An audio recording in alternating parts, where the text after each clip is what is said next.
few moments later. Assalamualaikum warahmatullahi wabarakatuh. Perkenalkan, nama saya Megawati, mahasiswi dari Politeknik Negeri Sriwijaya kelas 1 NO.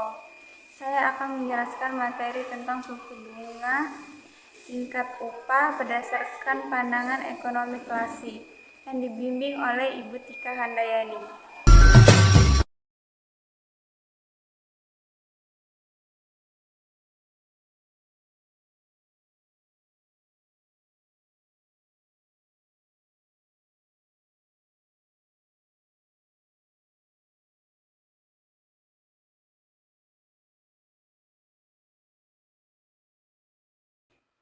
Suku bunga dalam pandangan klasik. Suku bunga dalam pandangan klasik menurut teori ekonomi klasik, suku bunga ditentukan oleh mekanisme pasar, yaitu interaksi antara tabungan atau saving dan investasi atau investment. Fungsi suku bunga sebagai harga modal. Suku bunga adalah harga yang harus dibayar oleh pelaku ekonomi yang ingin meminjam modal untuk investasi.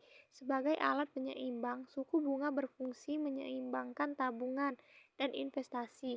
Jika suku bunga tinggi, masyarakat cenderung lebih banyak menabung atau saving meningkat. Namun investasi akan cenderung turun. Jika suku bunga rendah, masyarakat cenderung lebih banyak berinvestasi atau investment meningkat, namun tabungan akan menurun. B. Determinasi tingkat upah. Penawaran tenaga kerja. Pekerja menawarkan tenaganya untuk memperoleh pendapatan. Semakin tinggi tingkat upah, semakin banyak tenaga kerja yang bersedia bekerja. Permintaan tenaga kerja. Perusahaan meminta tenaga kerja untuk memproduksi barang dan jasa. Permintaan tenaga kerja dipengaruhi oleh tingkat produktivitas dan biaya upah. C. Konsep upah alami atau natural wage. Menurut ekonom klasik seperti David Ricardo, upah alami adalah tingkat upah minimum yang cukup untuk memopong kebutuhan hidup pekerja dan keluarganya. Jika upah aktual lebih tinggi dari upah alami, maka akan ada peningkatan jumlah pekerja, yang pada akhirnya menekankan upah kembali ke tingkat alami. Jika upah aktual lebih rendah dari upah alami, maka populasi pekerja akan menurun, sehingga meningkatkan upah kembali ke tingkat alami. 2. Tingkat upah dalam pandangan klasik. Pandangan klasik tentang tingkat upah didasarkan pada hukum pasar tenaga kerja. Tingkat upah ditentukan oleh interaksi antara penawaran tenaga kerja dan permintaan tenaga kerja. Fungsi tingkat upah sebagai harga tenaga kerja. Tingkat upah adalah harga yang dibayar kepada pekerja atas kontribusi tenaga kerja. Sebagai alat penyeimbang, tingkat upah berfungsi menyeimbangkan jumlah tenaga kerja yang tersedia atau supply dengan jumlah tenaga kerja yang dibutuhkan demand. D. Fleksibilitas upah. Ekonomi klasik percaya bahwa pasar tenaga kerja bersifat fleksibel. Jika terjadi pengangguran, tingkat upah akan turun hingga semua pekerja dapat diserap ke dalam pasar tenaga kerja. Jika ada kekurangan tenaga kerja, tingkat upah naik hingga pasar kembali seimbang. Tidak ada pengangguran jangka panjang.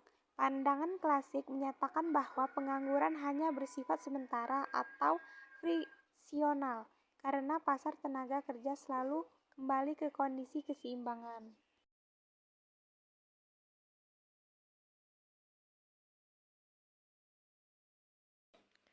Kritik terhadap pandangan klasik.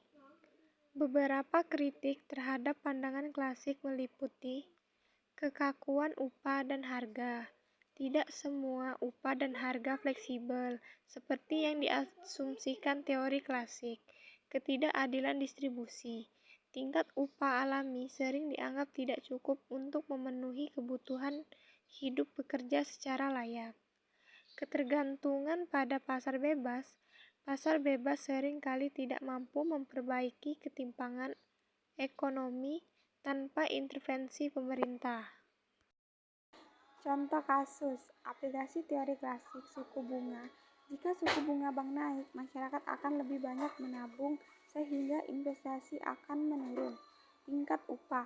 Dalam situasi krisis ekonomi, teori klasik berpendapat bahwa pengangguran dapat diselesaikan dengan menurunkan tingkat upah sehingga permintaan tenaga kerja meningkat.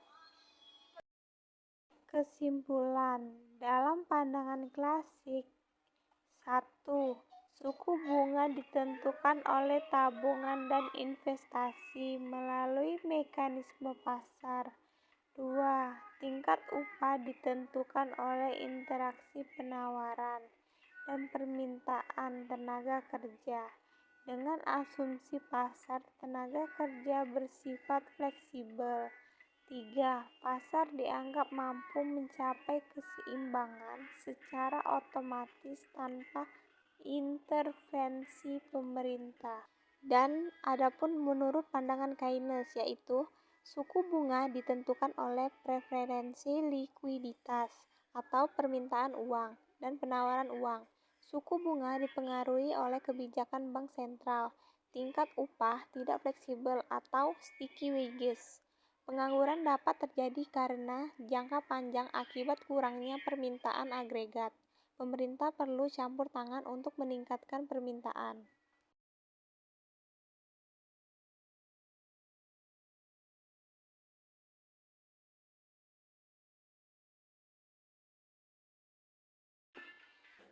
Contoh penentuan tingkat upah menurut Keynes. Situasi sebuah perusahaan manufaktur besar mengalami penurunan penjualan dan ingin memotong biaya dengan menurunkan gaji karyawan. Analisis Keynes, karena rigiditas atau kekakuan upah nominal perusahaan tidak dapat menurunkan upah secara langsung karena pekerja akan menolak berdasarkan kontrak atau aksi mogok. Solusi Keynes adalah meningkatkan permintaan agregat melalui pengeluaran pemerintah atau kebijakan fiskal agar perusahaan dapat menjual lebih banyak produk, mempertahankan pekerja, dan menghindari pengangguran. Contoh penentuan suku bunga menurut Keynes. Situasi selama resesi ekonomi, masyarakat lebih memilih menyimpan uangnya atau likuiditas tinggi, dan permintaan investasi menurun. Analisis Keynes, meskipun suku bunga rendah, masyarakat tetap enggan berinvestasi karena ekspektasi keuntungan masa depan suram. Bank sentral perlu menambah pasokan uang melalui kebijakan moneter, seperti menurunkan suku bunga lebih lanjut atau mencetak uang. Untuk mendorong investasi dengan lebih banyak uang beredar, suku bunga turun dan investasi meningkat.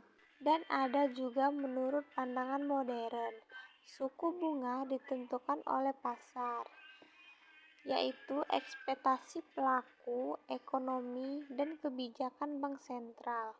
Tingkat upah dipengaruhi oleh pasar tenaga kerja, kebijakan perusahaan, teori upah efisiensi, dan faktor institusional.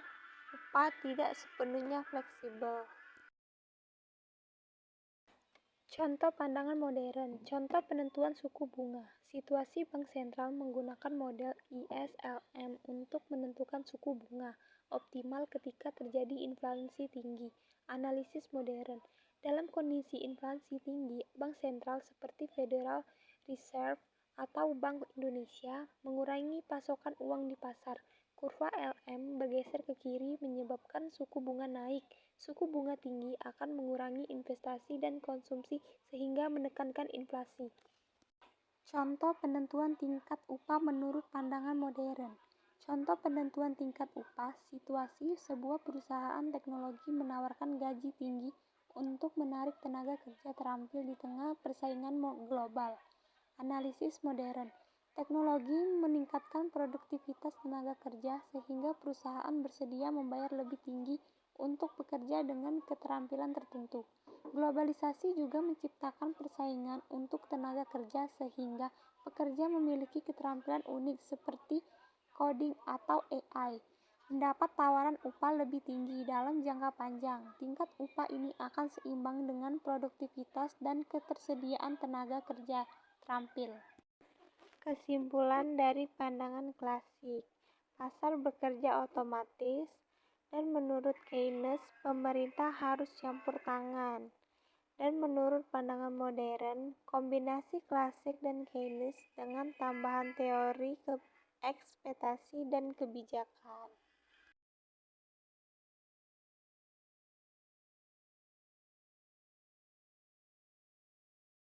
Terima kasih sudah menonton videonya.